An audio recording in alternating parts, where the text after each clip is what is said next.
Hello and welcome. In this section of the video series, I'm going to discuss how to choose a company name for your China company. If you're new in this channel, as a foreigner, you can register something called WFOE in China. It's a type of company, technically limited liability company, an LTD, and it functions as an LTD company just like in any other country.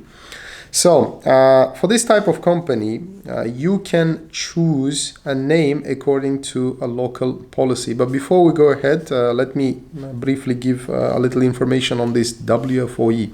WFOE stands for Wholly Foreign Owned Enterprise. As I said, as a foreign investor, foreign entrepreneur, you can own this type of company 100%. That's why it says Wholly Foreign Owned Enterprise. There are different types of companies as well. As a foreigner, you can invest, for example, into something called Foreign Invested Commercial Enterprise. But that is like when you have a local partner in China. But irrespective of the name in here, WFOE or FISE, both of these types of companies are limited liability company. So they function just like we said, just like an LTD company, for example, in any other country. Of course, there are differences, few differences that, according to the Chinese policy, might, make the Chinese LTD slightly different from other countries. But that's a topic for another video. In this section, let's see our company name, just an illustration, okay, to make it easier for you to understand. So when you are naming your WFOE, Wholly Foreign Owned Enterprise in China, you need to follow certain structure, okay? So if you look at the screen here, we have our company name, Shanghai Silk Road International Trading Company Limited. Let's analyze it. Number one, that is mandatory part, is the name, the place of registration. Okay, place of registration is something that can be different for you. Okay, place of registration. It can be Beijing, it can be Shenzhen. Across China, there are many cities. So depending on where your company is registered, so this part can be different. In our case, it's Shanghai. It's mandatory to carry the place of registration. Now you can put this place of registration in the middle, in the bracket as well. For example, different variation to the same name can be Silk Road, and in the bracket you can put Shanghai, for example, and rest of it just like above, international trading, okay, company limited. So this also is possible, okay, this variation is also possible. So you can choose which one you like, okay, the number one starting from the place of registration, or number two, you can put it in the middle, in the bracket, okay. Now the second part, let me actually, number the parts here. The second part, Silk Road, is part number two, okay. So this part can be different as well. This part is the main part actually, which is the chosen name, okay. As long as the phrase or word that you are choosing is not forbidden by the local laws and policies, which is kind of common knowledge, just like in any other country. You cannot obviously put a country name here. You cannot put a geographical names like city, or some the names that are like internationally recognized. And obviously you cannot copy some other brands. Obviously you cannot put here Adidas or Nike. This is common knowledge, okay. It goes without explanation actually. But of course, if you're new in business, so this is something you have to really watch out, okay. You have to be very careful.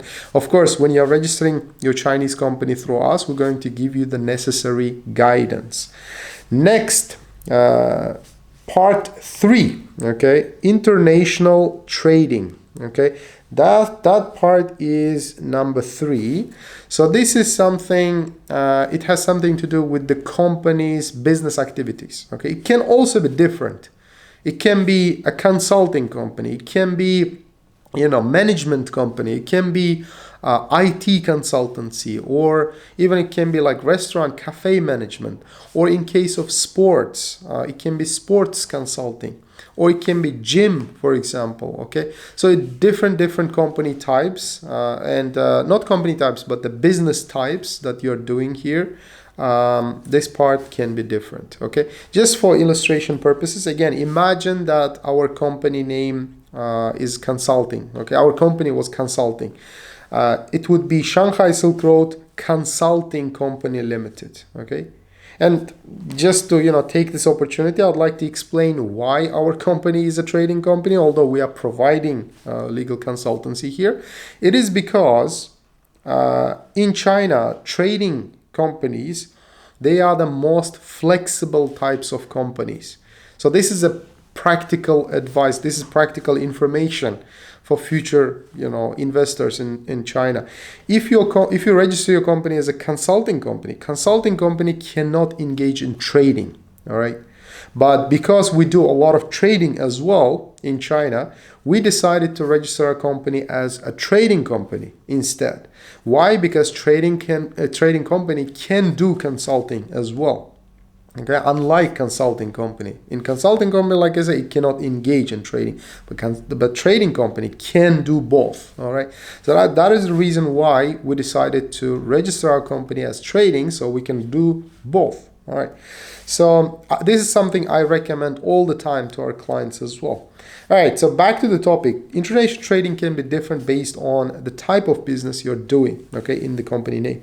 Now the last part number 4, as you can see here, it is just like we explained, it explains the type of company, which is limited liability. Okay, LLC, in other words, like limited liability company, or in the case of UK, it's LTD. Okay, in Hong Kong, it's called limited company. All right.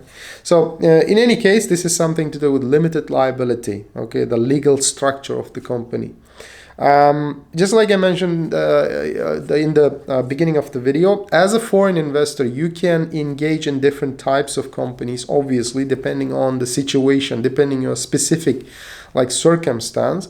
But majority of the companies, foreign entrepreneurs doing business in China, they register only limited liability company. That is the most widespread, most common type of company in China.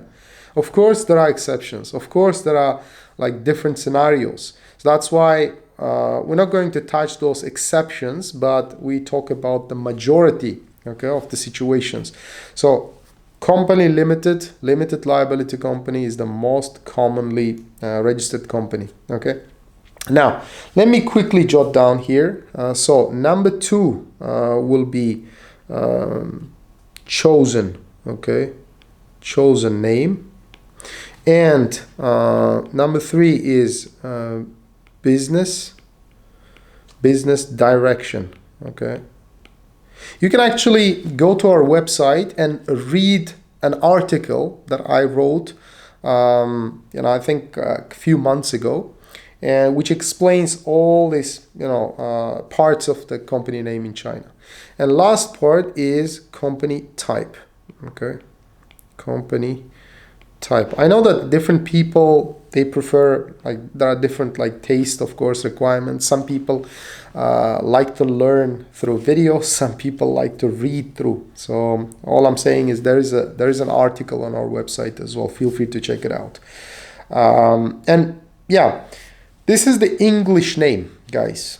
This is the English name. So let's make a line here. And this one, so basically, this is English name of your company. All right.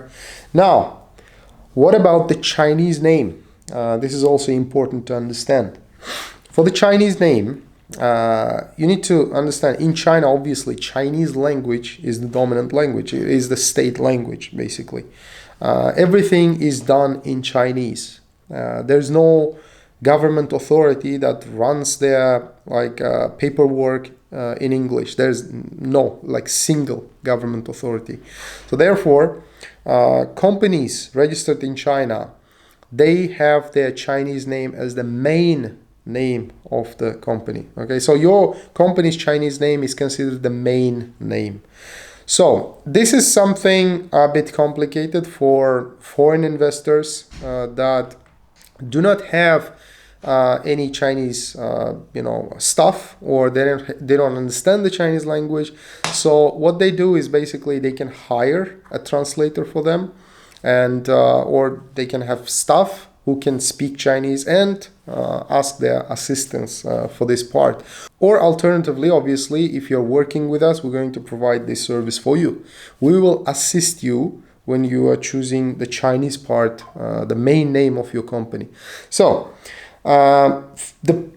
because of the number of companies in China, obviously it's a big country. Because of most of the common Chinese names are taken, obviously, what we recommend is, instead of translating your Chinese English company name into Chinese, we recommend picking Chinese characters based on the sound. Okay, as long as they sound similar to your English name, it's called like transliteration, if I'm not mistaken. So you can pick Chinese characters that do not necessarily mean anything, but they sound just like your English name. Okay, for example, in our case, this is an example from real life, right? So Silk Road.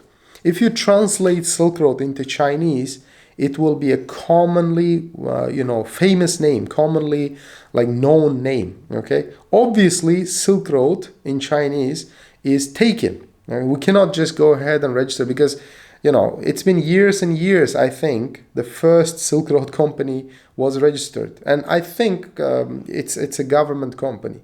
So we cannot just translate Silk Road and we can register. Most of the time, it's obviously it will be rejected by the company registrar. So what we did is we chose characters that sound closer to the English name, which is Sike. Okay, you can see on the screen here.